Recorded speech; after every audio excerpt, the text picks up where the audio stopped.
जय स्वामीनारायण। परम पूज्य गुरु हरि महंत स्वामी महाराज, श्रद्धेय संतगण, सत्संगी परिवार के सभी सदस्य, अन्य महानुभाव और विशाल स्टेडियम में पधारे देवी और सज्जनों,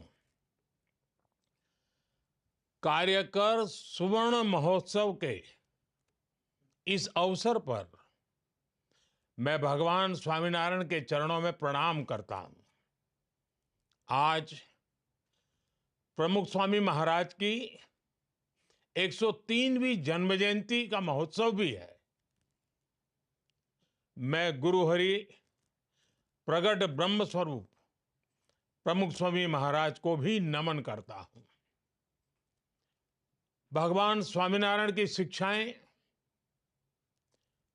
प्रमुख स्वामी महाराज के संकल्प आज परम पूज्य गुरु हरिमहंत स्वामी महाराज के श्रम और समर्पण से फलित हो रहे हैं। ये इतना बड़ा कार्यक्रम, 1 लाख कार्यकर्ता, युवाओं और बच्चों द्वारा बीज, वृक्ष और फल के भाव को अभिव्यक्त करते हुए सांस्कृतिक कार्यक्रम। मैं आपके बीच भले ही साक्षात उपस्थित नहीं हो सका हूं, लेकिन मैं इस आयोजन की ऊर्जा को हृदय से महसूस कर रहा हूं। इस भव्य दिव्य समारोह के लिए मैं परम पूज्य गुरु हरि महंत स्वामी महाराज का, सभी संत जनों का अभिनंदन करता हूं, उन्हें नमन करता हूं। साथियों, कार्यकर सुवर्ण महोत्सव सेवा के 50 वर्ष की यात्रा का एक महत्वपूर्ण पड़ाव है। 50 वर्ष पहले स्वयंसेवकों का रजिस्ट्रेशन करके उन्हें सेवा कार्यों से जोड़ने की शुरुआत हुई। उस समय कार्यकर्ताओं का रजिस्ट्रेशन कराने के बारे में कोई सोचता भी नहीं था। आज ये देखकर बहुत खुशी होती है कि बीएपीएस के लाखों कार्यकर पूरी श्रद्धा और समर्पण से सेवा कार्यों में जुटे हैं। किसी संस्था के लिए ये बहुत बड़ी उपलब्धि है। इसके लिए मैं आपको बधाई देता हूं, अपनी शुभकामनाएं देता हूं। साथियों, कार्यकर सुवर्ण महोत्सव भगवान स्वामीनारायण की मानवीय शिक्षाओं का उत्सव है।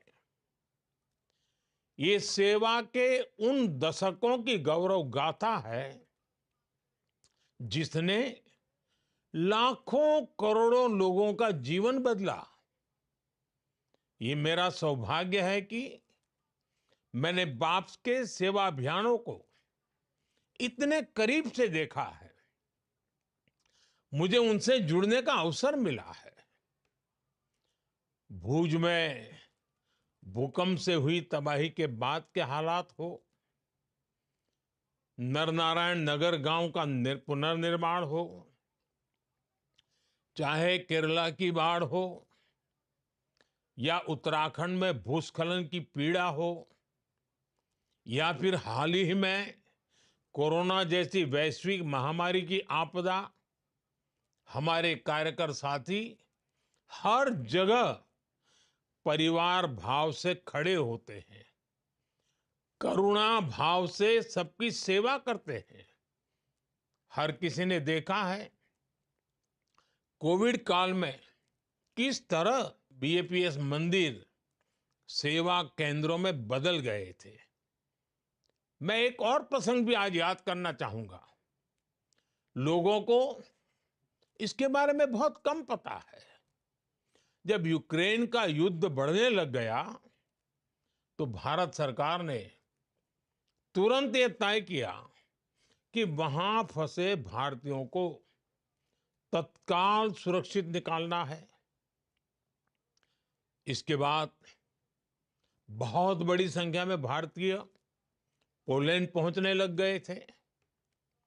लेकिन एक चुनौती थी कि पोलैंड पहुंचे भारतीयों को युद्ध के उस माहौल में कैसे ज्यादा से ज्यादा मदद पहुंचाई जाए।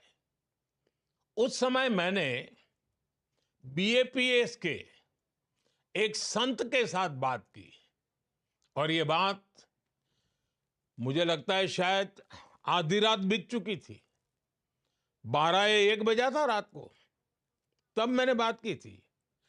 उनसे मैंने आग्रह किया कि बड़ी संख्या में जो भारतीय पोलैंड पहुंच रहे हैं, उनकी मदद के लिए मुझे आपका सहयोग चाहिए। और मैंने देखा कि कैसे पूरे यूरोप से रातों रात बीएपीएस के कार्यकरों को आपकी संस्था ने एकजुट कर दिया। आप लोगों ने युद्ध के माहौल में पोलैंड पहुंचे लोगों की बहुत बड़ी मदद की।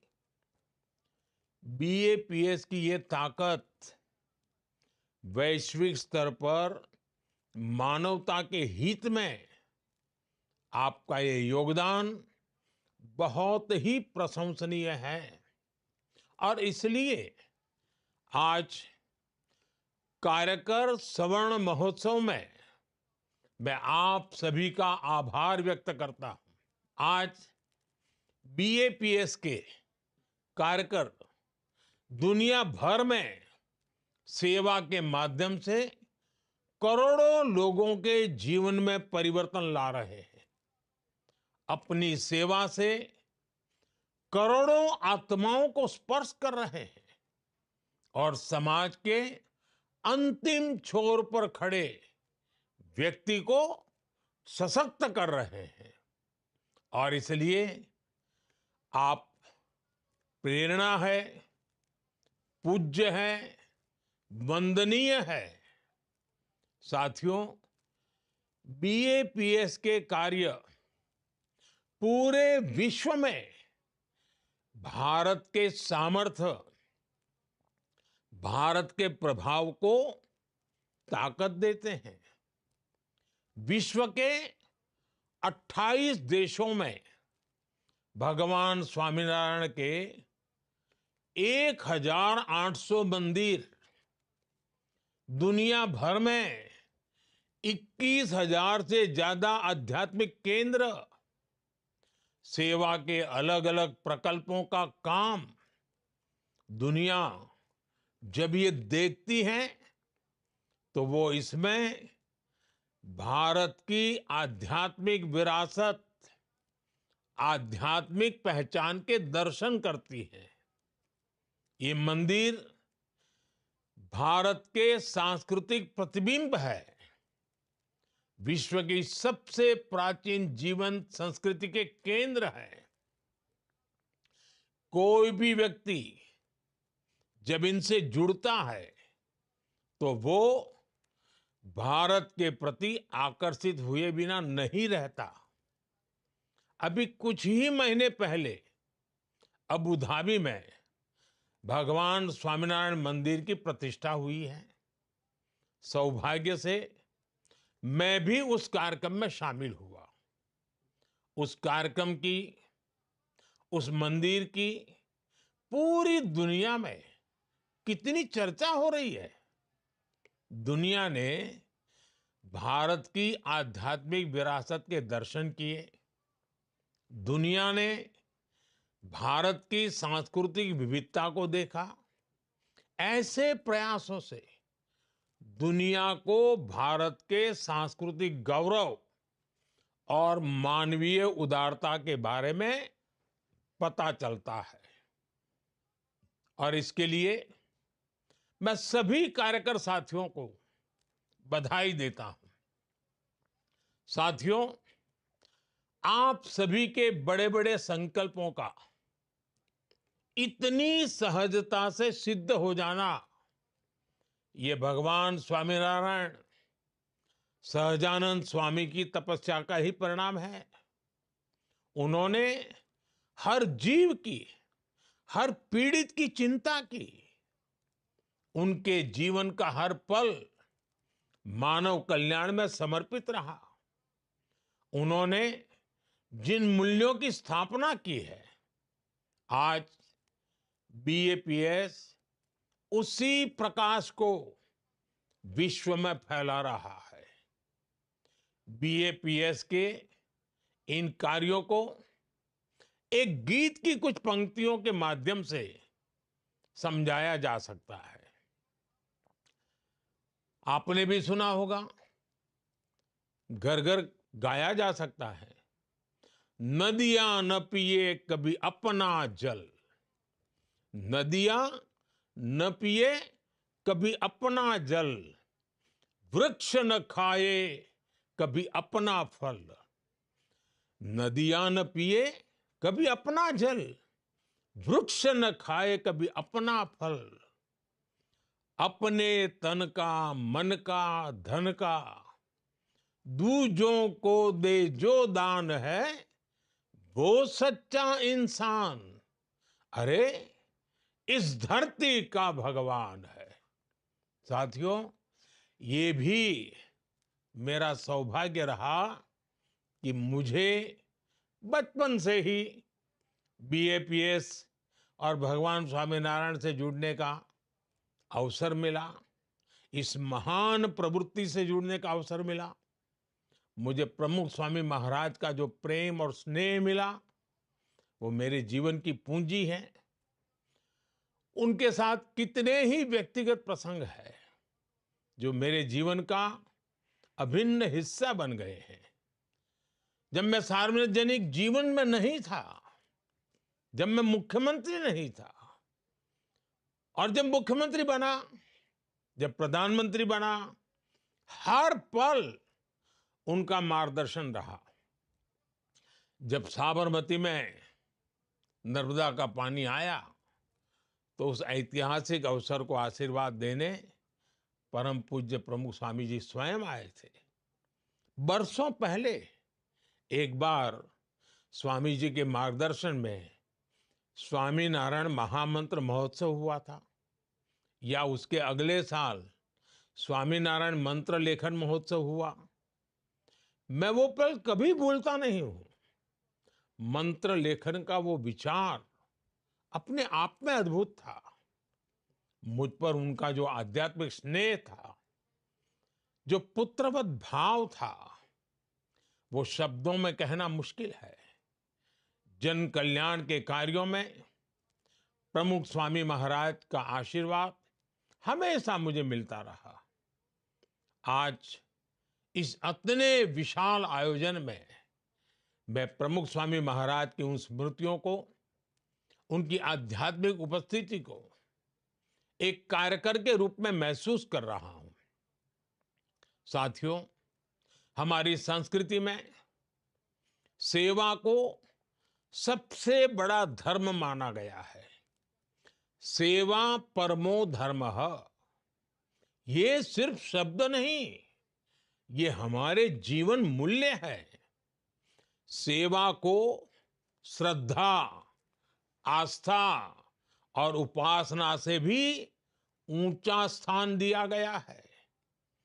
कहा भी गया है, जन सेवा तो जनार्दन सेवा के ही बराबर है। सेवा वो है जिसमें स्व का भाव नहीं रह जाता है। जब आप मेडिकल कैंप में मरीजों की सेवा करते हैं, जब आप किसी जरूरतमंद को खाना खिलाते हैं, जब आप किसी बच्चे को पढ़ाते हैं, तो आप सिर्फ दूसरों की मदद नहीं कर रहे होते हैं। इस दौरान आपके अंदर परिवर्तन की एक अद्भुत प्रक्रिया शुरू हो जाती है। इससे आपकी आध्यात्मिक यात्रा को दिशा मिलती है, मजबूती मिलती है।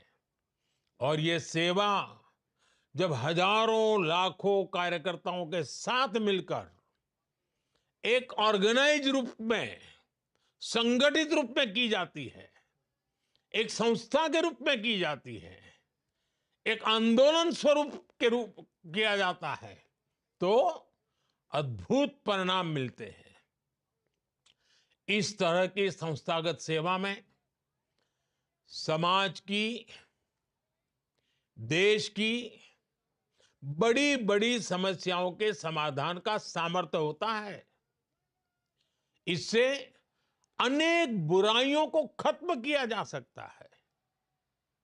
एक कॉमन पर्पस से जुड़े लाखों कार्यकर्ता देश की, समाज की बड़ी ताकत बनते हैं। और इसलिए आज जब देश विकसित भारत का लक्ष्य लेकर चल रहा है, तब स्वाभाविक रूप से जन जन का एक साथ आना और कुछ बड़ा कर दिखाने की भावना हम हर क्षेत्र में देख रहे हैं। स्वच्छ भारत मिशन हो, नेचुरल फार्मिंग हो, या पर्यावरण को लेकर जागरूकता की बात हो, बेटियों की शिक्षा हो, या आदिवासी कल्याण का विषय हो, देश के लोग आगे बढ़कर राष्ट्र निर्माण की इस यात्रा का नेतृत्व कर रहे हैं। आपसे भी उन्हें बहुत प्रेरणा मिलती है। इसलिए आज मेरी इच्छा है, मेरा मोह है कि आपसे कुछ आग्रह भी करूं। मैं चाहूंगा आप सब यहां से कुछ संकल्प लेकर जाएं।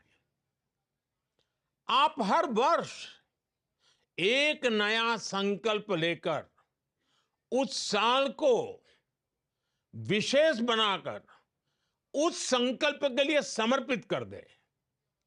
जैसे कोई एक साल केमिकल फ्री खेती को समर्पित करे, कोई एक साल देश की विविधता में एकता के पर्वों को समर्पित करे।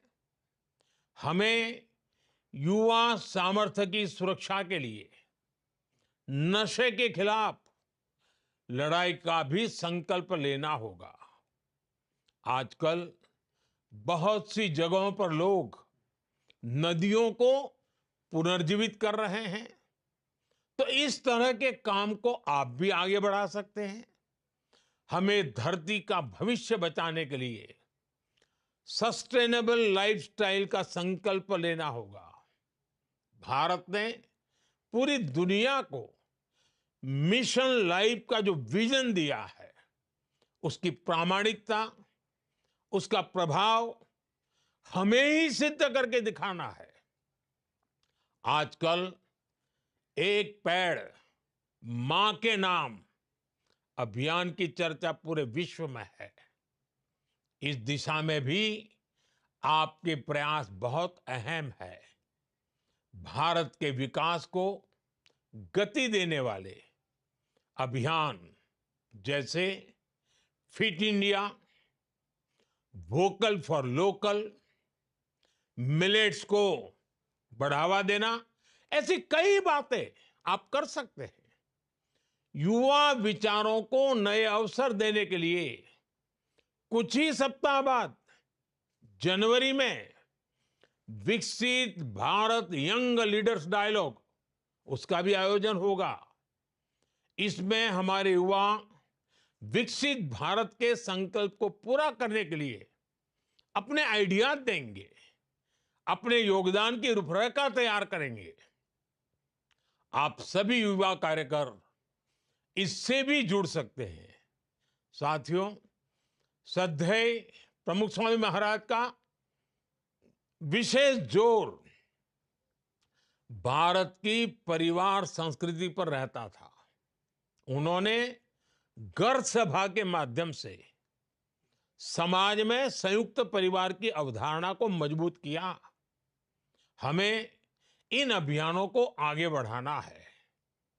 आज भारत 2047 तक विकसित होने के लक्ष्य पर काम कर रहा है। अगले 25 वर्षों की देश की यात्रा जितनी भारत के लिए महत्वपूर्ण है, उतनी ही बीएपीएस के हर कार्यकर के लिए भी अहम है। मुझे विश्वास है भगवान स्वामीनारायण के आशीर्वाद से बीएपीएस कार्यकरों का ये सेवा अभियान इसी तरह निर्बाध गति से आगे बढ़ता रहेगा। मैं एक बार फिर आप सभी को कार्यकर सुवर्ण महोत्सव की बधाई देता हूं। जय स्वामीनारायण।